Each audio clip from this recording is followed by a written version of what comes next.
Okay, here we go. This is a tutorial on how to manipulate positive and negative space using text. First thing you want to do is create a new project. Create new. Make sure your DPI is at 300. Change your pixels to inches. Make it 8 by 10 for this project, or however you want to do it, oriented, horizontal or vertical. First thing you want to do is get to your text box and create some text. You have to have an idea first, obviously, what you want to do. So I'm just going to do something pretty simple. I'm going to type the word Elmont, go up to the top, change your size. You can type it in or you can use the pull down. Make it big so you can see it. Also make sure you find a font that you want. You can go to dafont.com, www.dafont.com, and you can download the fonts that you want for free if you don't see one that you like. Okay, so right now I'm just going to type the words, find the font, center it for now. I will change this later, but this is where I'm starting off from. Got tons of fonts in the font book already, but you can always get more. Play around with the size, make sure that it fits. We can manipulate the size later. We can free transform it later on, which I will do later. Said later 3 times. All right, now we want to find a photo. I'm looking in my photos here on this computer. These are projects, so it's not one that I want to use. You can also go to Google and find something, but better yet, find your own picture, take your own picture and put it in, so you're not just appropriating from the internet. All right. So I have a photo here that I took last year. This is the picture I used for my digital surrealism piece.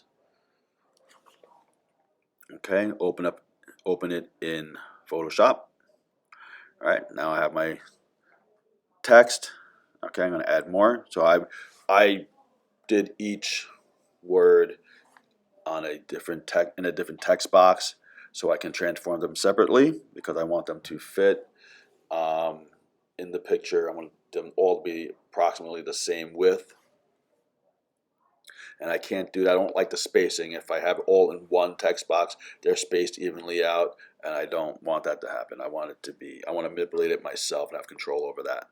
Okay, so you can hold the shift button down while you're resizing it. Go to free transform and edit and resize the text. If I don't hold shift, it holds its proportion. If you hold shift, you can manipulate it and distort it like so. I am Mr. Elmont. Okay, add my name here. I can play with the size here, but you know what? It's more efficient to go to edit and free transform it. So I do here. All right, you can again hold shift down so I can distort it. I want it to be wider, so I'm going to pull it to my right. You can see the guidelines on the side, so you can match up how wide they are so they're all the same or close to the same. Now for this project, I want a thick font to make sure I can see picture within it. If the font is too skinny, then you're not going to see much of the photo behind it.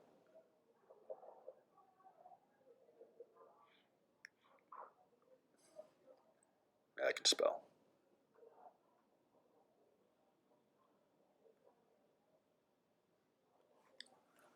All right, I'm going to distort this one. Free transform. Holding shift down, bring it to right.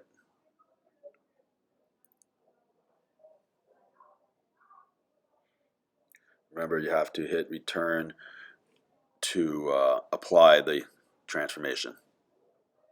So what I want to do is I want to link all the text together, all the text layers together. So you see over here on the right side here, on the layers, I want to link them using the link button on the bottom. I got to hold shift down, select all of them, hit the link button, link them together, go up to the top, go to layer. merge layers, and it'll merge all those to one. So you can see that they're all now one layer. All right.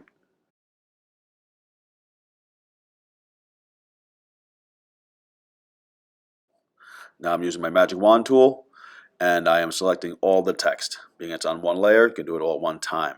If they were on separate layers, it would have made it harder, more difficult. You have to go layer by layer. Okay, now they are all selected, right? I used red as a color, so it's separate and different than everything else. Not that it really matters, now that they're, it's on a different layer, but. Okay, so I inversed the selection and deleted the inside. So before, when I used my magic wand, I selected on the letters.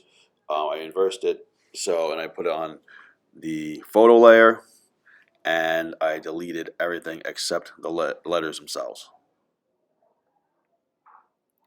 Paint the background black, right? Keep it on a separate layer so I can paint that black separately, and this way those letters will stand out with the photo behind it. Right? You can see what it looks like with the layer unhidden. All right, but I keep it hidden because I don't want that one to show. See? That's what it looks like without the black background. All right, so now I'm on the photo layer. I'm going to center it because I didn't like that I originally had it off-centered. I wasn't sure what I was doing before, so I left it open. But now I'm going to center it so I can crop it. But I realized this did not get painted over here and wasn't deleted on the side. So I have to delete the bar on the side, the vertical shape there, right? I start off using the magic wand tool, but being that there's so many different values in there, I'd have to hit it a million times. So it's not the most efficient way to do it. I should have used my rectangular marquee tool to select it, which I do later on. Bear with me.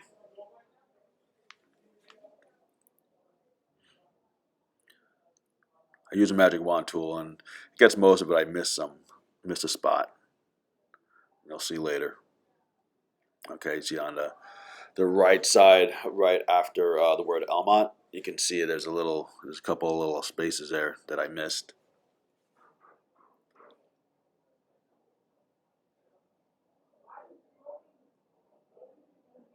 All right, I use my crop tool to crop the image and make it a little more streamlined, better design.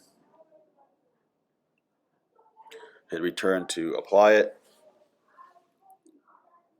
Saving it, even though it auto saves, I like to save it every time I do something that's good, so I make sure I don't lose it. All right, and keeping it as a Photoshop document for now. Put it on my desktop so I don't lose it.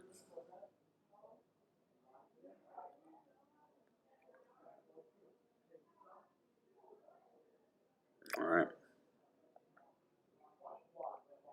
Now, if I click on my layer options, my layer style, or blending options, I am going to try and use a stroke and see what that looks like.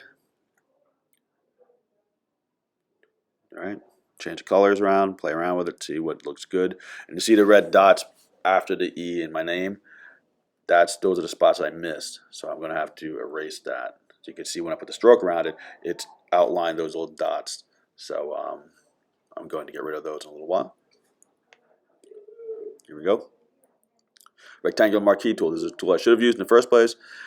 Select that area there, delete it. There it is, it's gone. Okay, back to my layer style. And try putting a bevel on it. Bevel will make it look a little more three-dimensional. Play around with all the different options here, right? How deep do you want the bevel to go? Right now it's an inner bevel. I'm going to try and change that to emboss. Make an embossment out of it. I think it looks a little sharper. It's a nice little effect to have on your letters with the picture behind it. Now I'm going to try putting an outer glow on it to make it even more. Give a little effect. Jazz it up a little bit. Move up my opacity.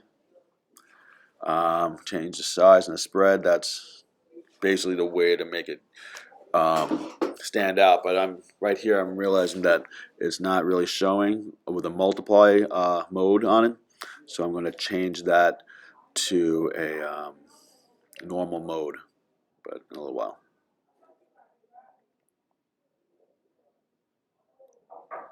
Around the color, right? And all this is trial and error. You want to play around with what your options are and see what looks best. You don't always have your best idea first. Sometimes you do, but play around with it. All right, see, it's not working. So I'm going to change the mode any day now. That's what it looks like with a color overlay. The mode to normal. Play around with a little more of the, you can see now the outer glow is working too much. Bring it back a little. Less is often more.